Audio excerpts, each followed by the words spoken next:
अस्सलामुअलैकुम वरहमतुल्लाहि वबरकातुह। अल्हम्दुलिल्लाह वस्सलातु वस्सलामु अला रसूलिल्लाह व अला आलिहि व अस्हाबिहि अजमईन, अम्मा बाद।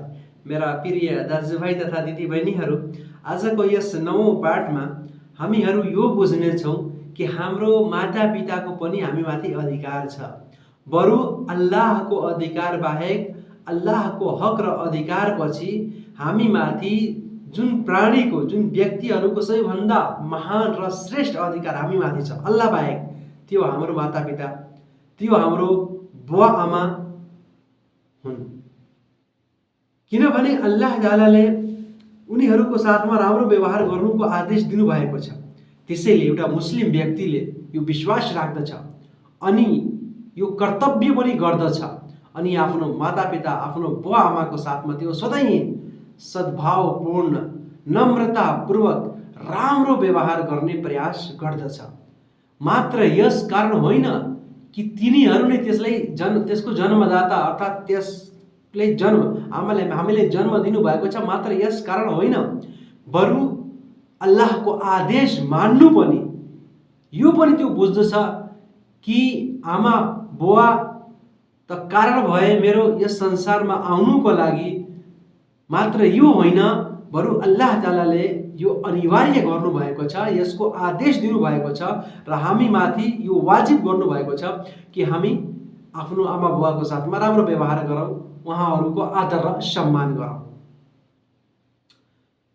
मैले बताएँ कि अल्लाहको हक पछि सबैभन्दा ठुलो हक कसको छ? हाम्रो आमा बुवाको। अल्लाह तालाले कुरानमा यसलाई भन्नुभएको छ, वक़ज़ा रब्बुका अल्ला तअबुदु इल्ला इय्याहु व बिल वालिदैनि इहसाना। अर्थात् अल्लाह तालाले यो आदेश जारी गर्नुभएको छ, यो निर्णय गर्नुभएको छ कि तिमीहरू अल्लाह बाहेक अरू कसैको उपासना नगर र आफ्नो बुवा आमाको साथमा राम्रो व्यवहार गर। ठाउँ ठाउँमा अल्लाह तालाले यसको आदेश दिनुभएको छ, वअब्दुल्लाह वला तुश्रिकु बिही शैय्या व बिल वालिदैनि इहसाना। अनि अल्लाह ताला आफ्नो उपासनापछि, आफ्नो उपासनाको आदेश दिएपछि जुन दोस्रो आदेश हामीले दिनुभएको छ त्यो के हो? हामी आफ्नो बुवा आमाको साथमा राम्रो व्यवहार गरौँ। रसूल अकरम सल्लल्लाहु अलैहि वसल्लमले भन्नुभयो कि अला उनब्बिउकुम बिअकबरिल कबाइर, कि म तपाईहरुलाई ठुलो भन्दा ठुलो, भयंकर भन्दा भयंकर पाप नबताऊ? सहाबाले सोध्नुभयो, अवश्य बताउनु। रसूल अकरम सल्लल्लाहु अलैहि वसल्लम भन्नुभयो कि अल इशराकु बिल्लाहि व उकूकुल वालिदैन। यहाँ पनि हेर्नुहोस्, इबादत एक अल्लाहको यो पहिलो अधिकार, दोस्रो अधिकार आमा बुवाको। यहाँ त्यसको विपरीत भयो, अल इशराकु बिल्लाह, अल्लाहको साथमा कसैलाई सहभागी र साझेदार बनाउनु यो सबैभन्दा ठुलो पाप हो, सबैभन्दा भयंकर पाप हो, यो सबैभन्दा जघन्य अपराध हो यो अल्लाहको साथमा साझेदार बनाउनु। र यसभन्दा पछि अनि यसपछि कुन पाप सबैभन्दा ठुलो र भयंकर पाप हो? त्यो आमा बुवाको अनादर गर्नु, आमा बुवाको अवहेलना, आमा बुवाको चाहिँ नाफरमानी गर्नु, उनीहरूको आज्ञाको उल्लङ्घन गर्नु, उनीहरूको साथमा नराम्रो व्यवहार गर्नु, यो चाहिँ नराम्रो कुरो हो। एउटा सही बुखारी र सही मुस्लिमको हदिसमा छ, अब्दुल्लाह इब्न मसऊद रज़ियल्लाहु ताला अन्हुले भन्नुहुन्छ कि मैले रसूल अकरम सल्लल्लाहु अलैहि वसल्लमसित सोधे, अय्युल अअमालि अहब्बु इलल्लाहि तआला, कि अल्लाहनिर सबैभन्दा महत्त्वपूर्ण, सबैभन्दा प्रिय र प्यारो कर्म कुन हो?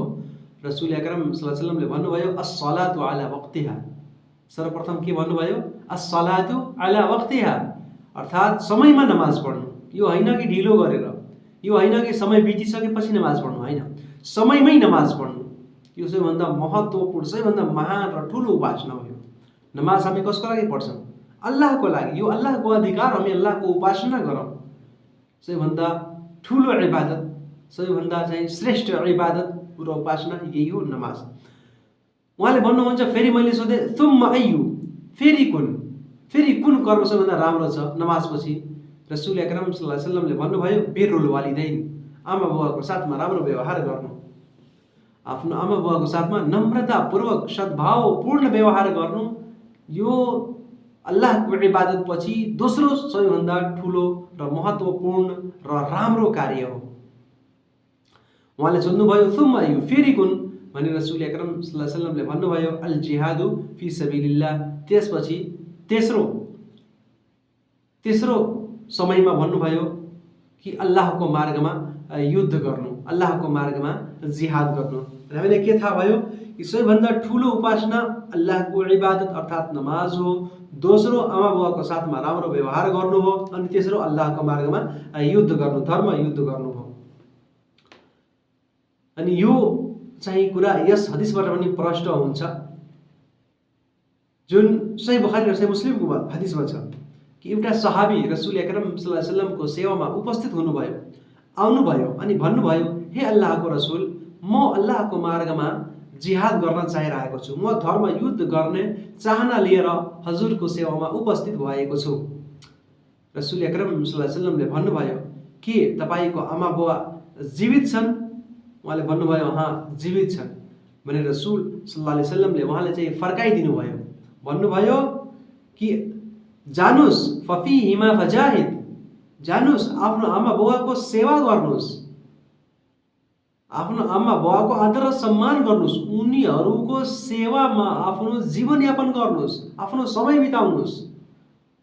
तपाईको जिहाद यही भयो, यो तपाईको धर्म युद्ध हो, यो तपाईको जिहाद हो भने हेर्नुस्, जिहादबाट फर्काउनु भयो, पहिला आमा बुवाको सेवा गर्ने आदेश दिनुभयो रसूल अकरम सल्लल्लाहु अलैहि वसल्लमले।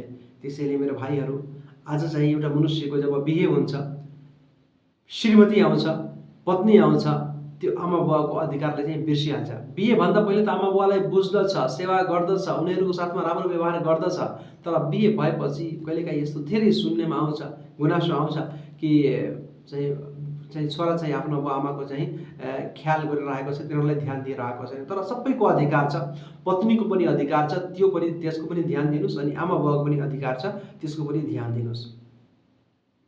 त्यसैले एउटा मुस्लिम व्यक्ति जुन सज्जन व्यक्ति हुन्छ, राम्रो व्यक्ति, निष्ठावान व्यक्ति, सदाचारी व्यक्ति हुन्छ, इमानवाला व्यक्ति हुन्छ, त्यो सधैँ आफ्नो आमा बुवाको साथमा राम्रो व्यवहार गर्दछ। आमा बुवाको साथमा हामी कसरी राम्रो व्यवहार गर्न सक्छौँ र कसरी गर्न सक्छौँ, यसको केही चाहिँ उपदेशहरू छन्, यसको केही शिष्टाचार, केही नियमहरू छन्, केही शैलीहरू छन्, त्यो हामीले अपनाउनु पर्छ। त्यो के हो? सर्वप्रथम उनीहरूको आदेश मान्नु।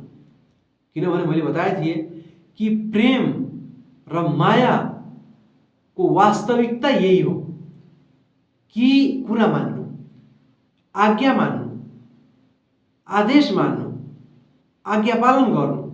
त्यसैले एउटा मनुष्य व्यक्ति, एउटा मुस्लिम र इमानवाला व्यक्ति आफ्नो आमा बुवाको चाहिँ आदर सम्मान गर्छ र उनीहरूको आज्ञा पालन गर्छ। जुन कुराको आदेश दिन्छन् त्यो गर्दछ, जुन कुराबाट तिनीहरूले रोक्दछन् त्यसबाट टाढा बस्दछ, उनीहरूको उल्लङ्घन कहिले पनि गर्दैन। हाँ, यदि उनीहरू धर्म विरुद्ध, इस्लाम विरुद्ध कुनै कुराको, पापको यदि आदेश दिइरहेका छन् भने त्यसलाई छाडिदिन्छ, त्यसको परित्याग गरिदिन्छ। किनभने अल्लाहको अवज्ञामा कुनै व्यक्तिको आज्ञा पालन गर्नु यो जायज छैन, कहिले पनि जायज हुँदैन। रसूल अकरम सल्लल्लाहु अलैहि वसल्लमले भन्नुभएको छ कि ला ताअता लिमखलूकिन फी मासियतिल खालिक, कुनै मनुष्यको आज्ञा पालन गर्नु अल्लाहको अवज्ञामा, अल्लाहको आज्ञाको विरुद्धमा यो कहिले पनि जायज छैन। अल्लाहको नाफरमानीमा, आज्ञाको, अल्लाहको चाहिँ जुन आदेश छ त्यसको उल्लङ्घन गर्दै कुनै मनुष्यको आज्ञा पालन गर्नु यो कहिले पनि जायज छैन। कुनै गुनाहको काममा, त्यसै गरी कुनै पाप र दुष्कर्मको काममा कुनै मनुष्यको आज्ञा र त्यसको आदेश मान्नु जायज छैन, कहिले पनि जायज छैन। हामीले कोही पनि किन नहोस्, हाम्रो आमा बुवा चाहिँ तिनीहरू किन नहुन्। अनि यसैले अल्लाह ताआलाले कुरानमा पनि भन्नुभएको छ कि व इन जाहदाका अला अन तुश्रिक बि मा लैसा लका बिही इल्म फला तुतिअहुमा, यदि तिम्रो आमा बुवा यो प्रयास गरिरहेका छन् कि तिमी चाहिँ अल्लाहको साथमा अरू कसैलाई सहभागी र साझेदार बनाइदियौ जसको तिमीले चाहिँ ज्ञान छैन, जसको ज्ञान छैन भने तिनीहरूको आदेश नमान, आज्ञा पालन नगर। वसाहिबुहुमा फि दुनिया मारूफा, र उनीहरूको साथमा यस संसारिक जीवनमा राम्रो व्यवहार गर, यो हामीलाई आदेश दिइएको छ। त्यसै गरी उनीहरूको हामी आदर र सम्मानहरू कसरी गर्न सक्छौँ?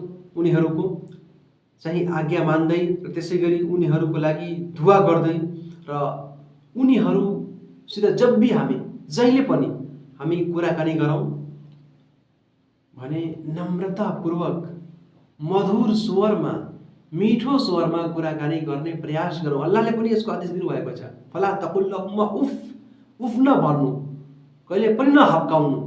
कहिले मामा बाबालाई हप्काउनु मिल्दैन, उच्च स्वरमा कुरा गर्नु पनि मिल्दैन, यसबाट बाँच्नुपर्छ। आफ्नो स्वरलाई उनीहरूको स्वरमाथि कहिले पनि नबढाउनु। र त्यसै गरी यहाँसम्म कि हिँड्दाखेरि उनीहरूको अगाडि नहिँड्नु। एउटा व्यक्ति चाहे त्यो डाक्टर किन नहोस्, इन्जिनियर किन नहोस्, त्यो ठुलोभन्दा ठुलो व्यक्ति किन नभइहालोस् यस संसारिक जीवनमा, तापनि त्यसको आमा बुवा त्यसभन्दा ठुलो छ। उनीहरूको त्यसले आदर र सम्मान गर्नुपर्छ। यो त्यसको मानवता हो। यदि कोही व्यक्ति यस गरिरहेको छैन भने त्यसभित्र मानवता छैन, चाहे त्यो कति ठुलो धर्मविद्ध वा धर्मगुरु वा पुरुष, महान पुरुष चाहिँ किन नभइहालोस्। आमा बुवाको सधैँ आदर र सम्मान गर्नुपर्छ, तर गलत काममा, नराम्रो कार्यमा उनीहरूको साथ चाहिँ दिनु मिल्दैन, उनीहरूबाट टाढा बस्नुपर्छ।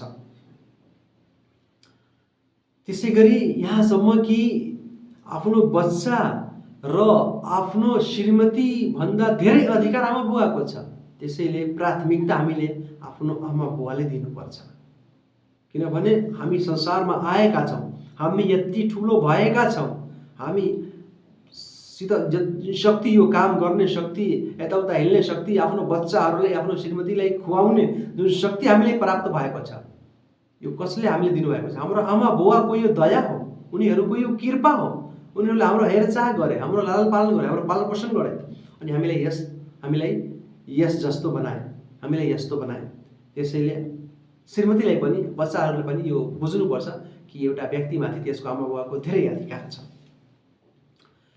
त्यसै गरी एउटा कुरा अरू छ, एउटा मुस्लिम व्यक्तिले यो पनि बुझ्नुपर्छ कि जे पनि त्यो जुन कुराहरू खान्छ त्यसले चाहिँ आफ्नो बाबालाई पनि त्यो खानेकुरा दियोस्, त्यही खुवाओस्। यो होइन कि आफू राम्रो खाइरहेको छ अनि आफ्नो आमा बाबालाई चाहिँ वृद्ध आश्रममा पठाइरहेको छ, यस्तो होइन। आफ्नो साथमा राख्नुपर्छ। राम्रो खाना उनीहरूको लागि पनि उपलब्ध गराउनुपर्छ। कपडाहरू, लुगा कपडाको पनि व्यवस्था गर्नुपर्छ। र त्यसै गरी यदि तिनीहरू बिरामी भइरहेका छन् भने उनीहरूको हेरचाह गर्नुपर्छ, उपचारको व्यवस्था गर्नुपर्छ र हरेक कुरासित उनीहरूको साथमा राम्रो व्यवहार गर्नुपर्छ। यहाँसम्म कि उनीहरूको जुन नाता गोताहरू छन्, उनीहरूको जुन छिमेकीहरू छन्, साथी मित्रहरू छन्, उनीहरूको साथमा पनि हामीले राम्रो व्यवहार गर्नुपर्छ। यो भयो आमा बुवाको साथमा राम्रो व्यवहार गर्नुको यो संक्षिप्तमा मैले कुरा बताएँ। अरू पनि यसको धेरै चाहिँ तरिकाहरू छन्, विधि र शैली कानुनहरू छन्, ती सबै हामीले पाल्न जसरी पनि हुनसक्छ। हामी आफ्नो आमा बुवालाई सधैँ खुसी राख्ने, सधैँ प्रसन्न राख्ने प्रयास गरौँ।